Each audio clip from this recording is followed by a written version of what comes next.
You're listening to Soundside. I'm Libby Dankman. Bruce Lee wasn't born an icon. First, he was a baby in San Francisco and a kid in Hong Kong who followed his father into acting. And it wasn't a straight line from child star to groundbreaking Hollywood action star who broke stereotypes about Asian Americans either. Lee's adult life in America started when he moved to Seattle, still a teenager, where he studied at the University of Washington, washed dishes at a restaurant, and eventually opened up his own gung fu schools. He also met his wife, Linda, once his martial arts student. His 5 years in Seattle were formative for Lee, both in terms of learning about America, but also about himself and honing his cross-cultural philosophy. That's the subject of a new play at Seattle Children's Theater called Young Dragon, a Bruce Lee story. It runs through March 22nd. And here to talk about the play and the background of production is Shannon Lee. She's the founder and chair of the Bruce Lee Foundation and Bruce Lee's daughter. Her book, Be Water, My Friend, The Teachings of Bruce Lee, provided inspiration for the script by KUOW Green. Shannon, thank you so much for sitting down with me. It's great to meet you. Great to meet you too. Thank you. So I'm curious, there's been a lot of renditions of Bruce Lee's life over the years. What did you think when you were approached about this idea of a play, especially targeting children and the time in Seattle? I mean, I was actually thrilled because as a steward of a legacy, I am always trying to find ways to continue to communicate, first of all, the depth and the foundations of that legacy, but also to new generations. So this was a very exciting proposition to me. And of course, it was in Seattle, which is a place that I love and that my family is very tied to. And so I thought that this could be a really wonderful project. So KUOW is writing the script, and she's turning to your book to learn more and for inspiration. And so I sort of wanted to go back to when you were first gathering materials to write your book. And I understand that you sat down and you started to go through papers that were your father's and writings that you weren't even aware, existed. Can you kind of take us to that and paint a scene of what it was like to be first reading some of that material, especially about philosophy and self-discovery? Yeah, I mean, I will say that I always knew that there were voluminous papers that my father had written, but I didn't really dig into them till I was quite a bit older. And the first time I started really digging in was in my mid-20s, right after my brother was killed.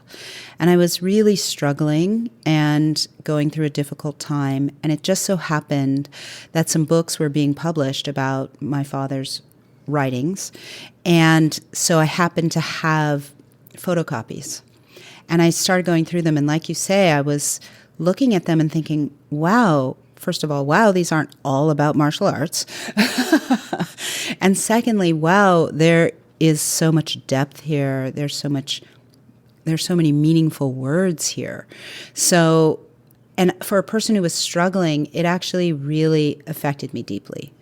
And so over the next, couple decades, I would sit with them more. And then, of course, ultimately, I started stewarding his legacy.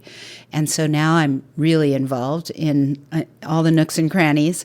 And just over time, I just started to see how his words, even though I had read them time and time again, they would affect me differently depending on where I was in my life or what I was going through. Certain phrases that I was like, oh, that's a cool phrase, I would suddenly be like, whoa, I get that on a whole new level. And so when it came time to think about writing a book, I really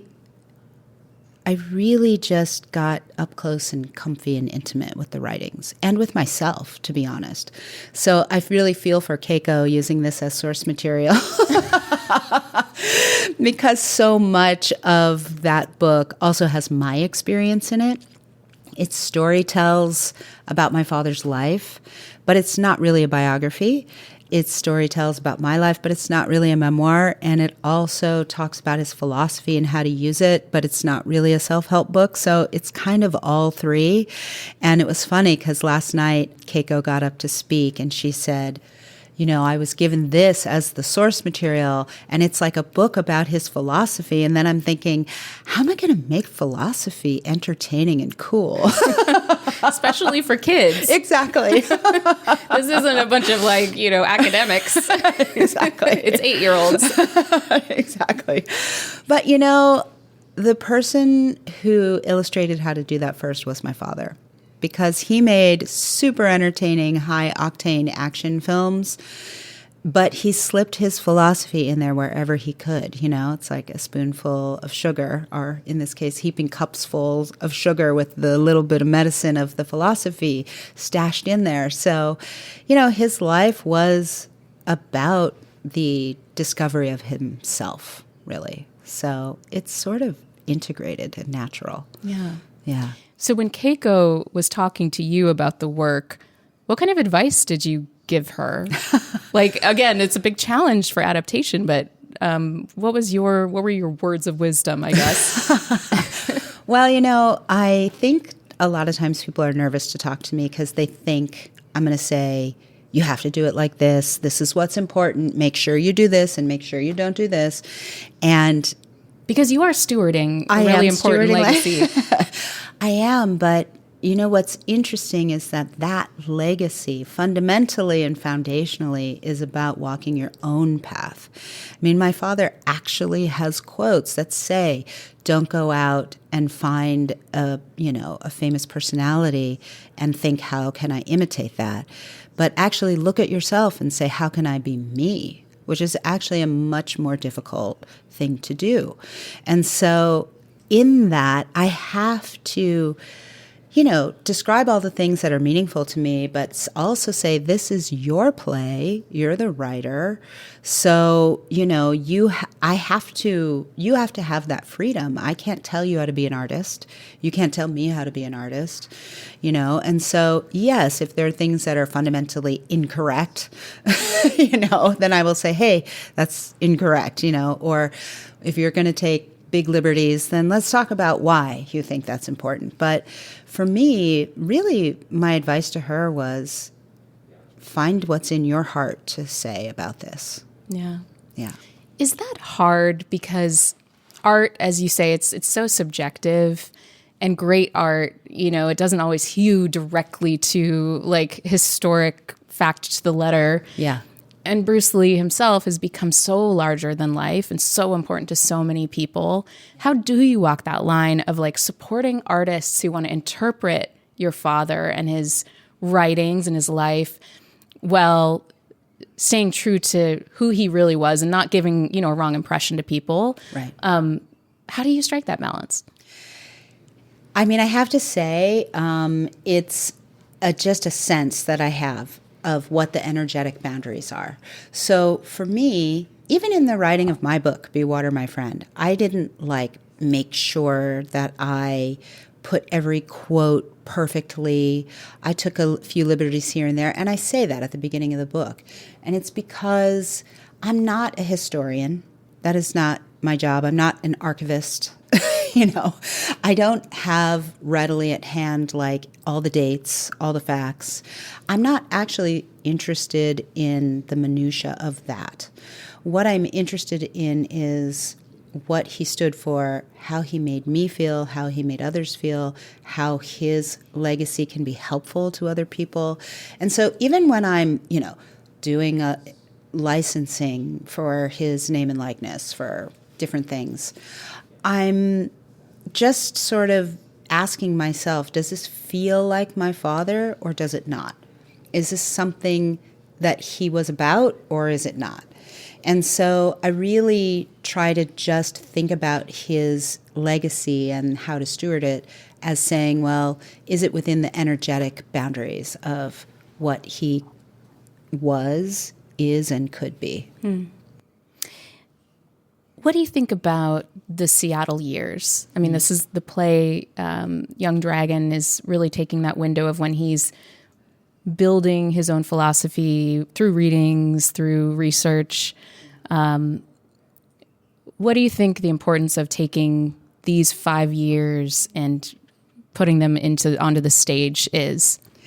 I think this was a really foundational time in his life, right? So he grew up in Hong Kong and he had that experience, which is a very different experience from Seattle, right? From America in the 1950s and 60s. So, he had to come here. He had to learn about a culture, integrate into a culture, understand, what was going on with regard to race, with regard to class, with regard to,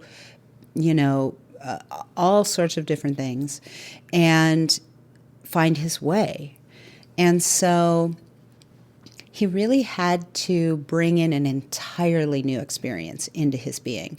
And anytime someone does that, especially if you're a person who's interested in really trying to integrate, right, you grow. And so this actually is fundamental to his trajectory, where he ended up going. Because, later in life, when he went back to Hong Kong to make movies, the criticism was, you're too westernized. And then here, when he's trying to make it in Hollywood, the criticism is, you're too Asian, you're too ethnic, you have an accent, right? But he learned how to celebrate his own culture and his strengths, while at the same time sort of taking that pioneering spirit of America and applying it to himself. And he learned that here in Seattle, and he became a teacher here. He became a philosopher here. He became a husband and a father, ultimately. It all started here. So, it can't kind of get more foundational than that. Yeah. I want to ask, this play was scheduled initially to run at the Kennedy Center. They kind of were at the creation level, a partnership. But now the Kennedy Center is at the center of some controversy. Obviously, President Trump has renamed it. It's been closed. Mm-hmm.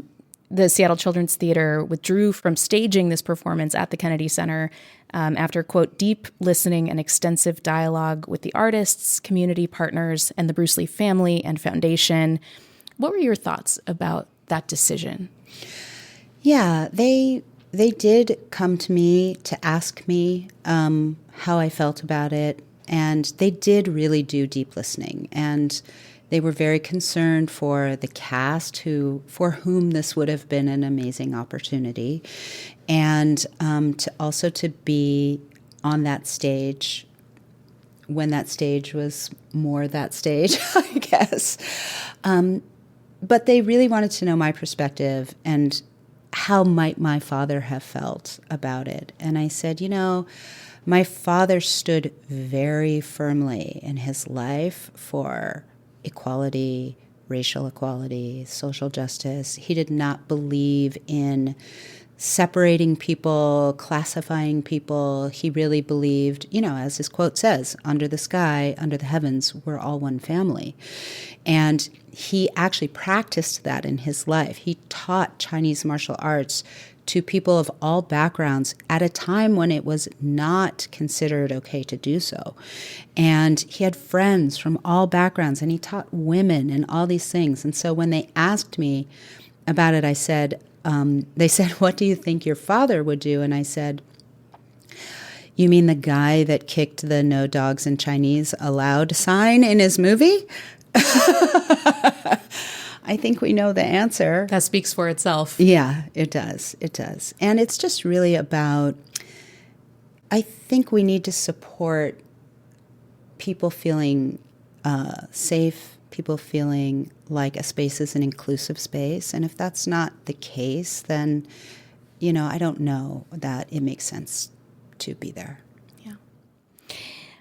We are talking on the opening day of Young Dragon at the Seattle Children's Theater, just This week, the USPS, the Postal Service, unveiled its incredible new Forever stamp with Bruce Lee's image, the flying kick, and the beautiful painting. Yep.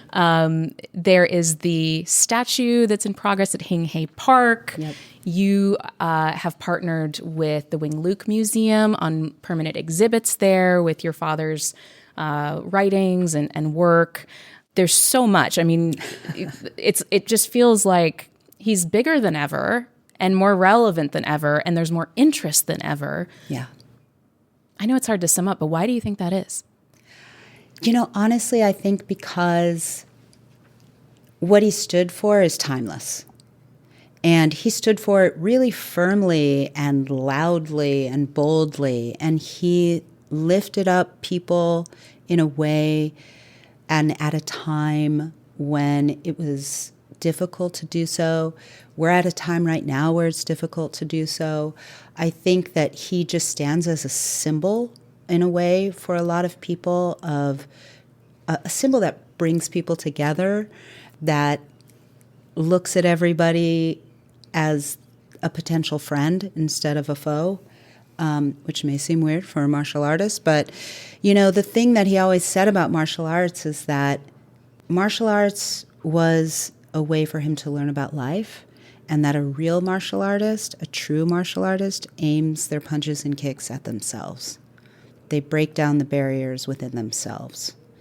They break down their own ego. They break down their own pride, and they become humble in the face of challenge.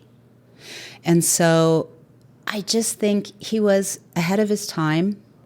So in a way, we're kind of catching up to him now. And also, like I said, his thoughts and his ideas about being a human being and what it is to be self-actualized and what it is to be a strong presence is timeless. And so we can look to him and say, well, this is how Bruce Lee did it. How might I do it? I think my final question is about grief, because you're somebody who's experienced quite a bit of loss in your life. And you talked a little bit earlier about how your father's writings helped you work through a very dark time in your life after you had lost your brother. Yeah. What are some lessons that you've learned about the process of loss and grief and working through that maybe somebody out there listening could also benefit from? Thank you for the question. I've learned a lot through the process of grief and loss. I think that death is actually a profound teacher. It actually teaches you about life. It teaches you about time. It teaches you about love. And your grief is connected to your love, right? You grieve because you loved. You grieve because you miss something that you had. And so, in a way, it's beautiful. And it teaches you how to have to deal with your emotions, because grief are like these gigantic tsunami waves that come over you. There's nothing you can do. If you try to block that, you're just going to cause yourself even more difficulty.